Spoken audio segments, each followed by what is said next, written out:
Hey there, welcome back to Reddit XO, the best channel for Reddit cheating stories. Be sure to like, subscribe, and hit the bell notification for more stories like these. Now, let's get into the video. Fiancé cheated and planned something so horrible, I can't believe it. I'm male 28, really enraged right now. I just returned from a long-term deployment abroad and discovered that my fiancé, female 24, had been cheating on me the whole time. That's terrible enough, but things get much worse. She contracted herpes from the other guy, and, I hope you're sitting, her goal was to infect me as well, giving me an excuse not to dump her. Are you serious? Can somebody explain her logic to me? She was trying so hard to lure me into bed. Normally, she allows me a few days to recover from jet lag before initiating intimate. But this time she was talking nasty, cam girl dirty. She never does that, and jumping into my lap in the parking garage. She's usually extremely discreet about physical love. Something didn't seem quite right, so I told her I wanted to rest after my long travel. This sparked a massive brawl on the way home, which escalated into a full-fledged shouting war once we arrived, replete with her destroying stuff. I didn't understand what was going on and told her I was going to contact the cops so she could be locked up for her own good. And that's when she admitted she cheated on me with a man she met on Tinder. She admitted it was a mistake, apologized, and asked me to forgive her. I simply gazed at her, trying to catch my breath. I told her she needed to go and give me some space, but she dropped to the floor and grabbed my legs, telling me that I couldn't send her out, that I could forgive her if we could just make love. I asked to know why it was so crucial. In between shouting, weeping, and yelling, she claimed she had herpes, that dumping her would destroy her life, and that it was my fault since I wouldn't have with her right then and there. I felt like there were a million insects crawling all over me. I grabbed my keys and walked away. I'm at a hotel now, and she's blowing up my phone, messaging me that herpes isn't a big issue, that having it together would make us a stronger marriage, and that we could even share medicine. She put a laughing face emoji after that line. I believe she is going nuts. We've been dating for 5 years, engaged for a year, and I have no idea who she is. I've had many showers and still get the sensation that bugs are crawling all over me. I can't even shut my eyes or turn off the lights. Has anybody dealt with a situation like this before? What on earth was she thinking? What am I meant to do now? Update. First and foremost, thank you to everyone who responded with encouragement and suggestions for the future. I was sitting in a motel, at my wit's end, with no one to contact that late or early in the morning, and no idea how to even begin expressing what had occurred when I posted the post. The relationship is, of course, ended. That was never in question, and I regret if anything in my previous message made it seem otherwise. Many of you left comments and / or sent messages with suggestions for what I should do next to untangle myself from my now ex-fiancé, which is what I was attempting to request. Those of you who advised me not to return home straight soon were correct, and I thank you. I had planned to return the next day, but after reading your remarks, I contacted her cousin, nearest related, who lives close, and told her everything. She didn't believe me at first, but when she arrived to our house, she discovered my ex-fiancé gazing at the wall, incoherent, with hundreds of our pictures ripped up all around her. The cousin got her some assistance. She called 911, and a very kind police officer arrived with a social worker, and they got my ex-fiancé into a mental center together. I spoke with the police, and he said it was okay for me to return home and clean up. He took pictures for his report. He also advised that I obtain a temporary restraining order to keep her away from me, which I did this morning and am now waiting for the hearing, and that her cousin get a conservatorship, ex-fiancé is doing that badly. When I spoke with the lawyer regarding the protection order, she informed me that it is a criminal in our county to knowingly infect someone, or even attempt to infect someone, with an STD, but the essential term is legal intent. The DA office is unlikely to charge her because of her mental state. To be honest, I'd prefer she seek care for her mental health than face a criminal charge. My pals came over and cleaned up our house, which is now my place. They wouldn't let me do anything, only advised me to rest. I ended up sleeping for 10 hours in a row. The issue is that I now have time to think. There are so many unanswered questions. It didn't help that her cousin turned up to retrieve the engagement ring. When my ex-fiancé was hospitalized, they removed all of her valuables. The fact that I was holding the ring in my palm struck me hard.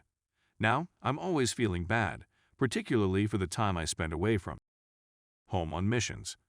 My profession entails assisting individuals in some of the world's poorest areas, and when I'm there, I get numb, and the numbness lasts for a week or two after I return. Many individuals in my work depart due to depression. Should I look for a new job? Maybe I was expecting too much from her. Could any lady put up with that? Anyway, I got a few minutes and wanted to express my gratitude to everyone who helped keep me calm when everything went wrong. Thank you very much. Story 2. 15 months left in the military. Kind of a rant, but also a reminder to some that they can persevere. I joined when I was 18 and was just a regular young person looking to earn some money and move out of my area. I quickly realized that recruiters lie and say things you want to hear in order to save their own butts and get people in. Pro tip: ask folks you know in the military how it actually is. A recruiter will make it seem like the nicest thing ever, but you'll be screwed in some way, shape, or form. So many individuals I know had their MOS messed up and ended up doing something absolutely opposite of what they want. The first year was difficult, but I honestly loved the first 4 months after boot camp. Nevertheless, after I joined the fleet, I was in for a surprise. Toxic who seem to care but don't. Stupid games and compelled volunteerism. Let's not even get started on Navy medical.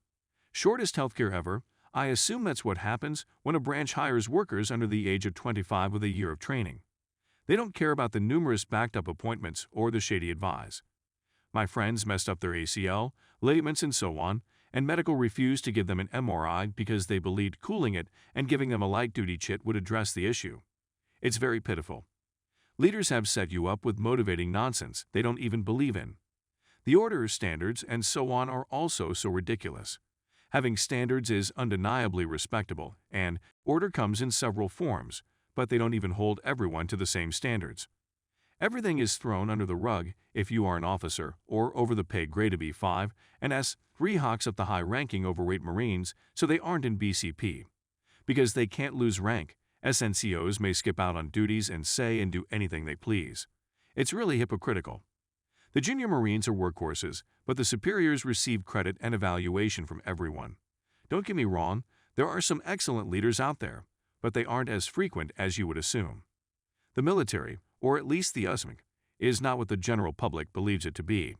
Yes, there are Marines who give their all and make selfless sacrifices, but the vast majority of Marines are drunken jerks who enlisted because they needed to boost their ego and didn't have anything else going for them. Young kids get married just to get out of the barracks or off base, only to be when their wife cheats on them during deployment, or because they never get home on time, or they get and are forced to stay in for years because they now have dependents and can't get out and go straight to college without a steady income. Personally, I despise my store and its customers. They micromanage nonsense that doesn't even need micromanagement. I come in early, perform my work well, and still get hammered for little nonsense. I was given 8 hours to create a PowerPoint presentation with 15 slides that had to be 10 minutes long since I had not completed 3 MCI by a specified deadline. I arrived at work at 8 a.m. and didn't leave until 11 p.m. They don't care about your free time or your priorities outside of work. It's simply idiotic. When you complain or inform them, they give you the moto-gay stuff like you're a Marine 24/7. The mission is more important, when the mission in question is writing book reports and MCI simply to make it seem like my toxic superiors are doing a good job for their fit representatives. I honestly can't wait for time to pass. Hopefully, these 15 months will go by and I'll be able to take a month off terminal, return home, start trade school, and smoke some loud with my sons. And I already know what you're going to say, and I don't care. This isn't the stroll in the park you think it is, and military suicide is at an all-time high. Fortunately, I've never had such ideas, but there was a moment when I was so miserable that I wanted to go to medical and tell them I was really depressed, because I was, in the hopes that it would make me suitable for early separation. I'm not sure how I survived over 3 years of this. It's really amazing to me, but I can't wait to get out. Everything believes I'm re-enlisting, because if you tell them you aren't, you're treated like a jerk and no one wants to assist you. People often remark, "Look what the Corps done for you. Why don't you give back to it?" I gave the Army 4 years of my life that I will never get back. That is sufficient in my opinion. There are many things the military has taught me for which I am thankful. Yet this institution wears a mask to the public half of the time.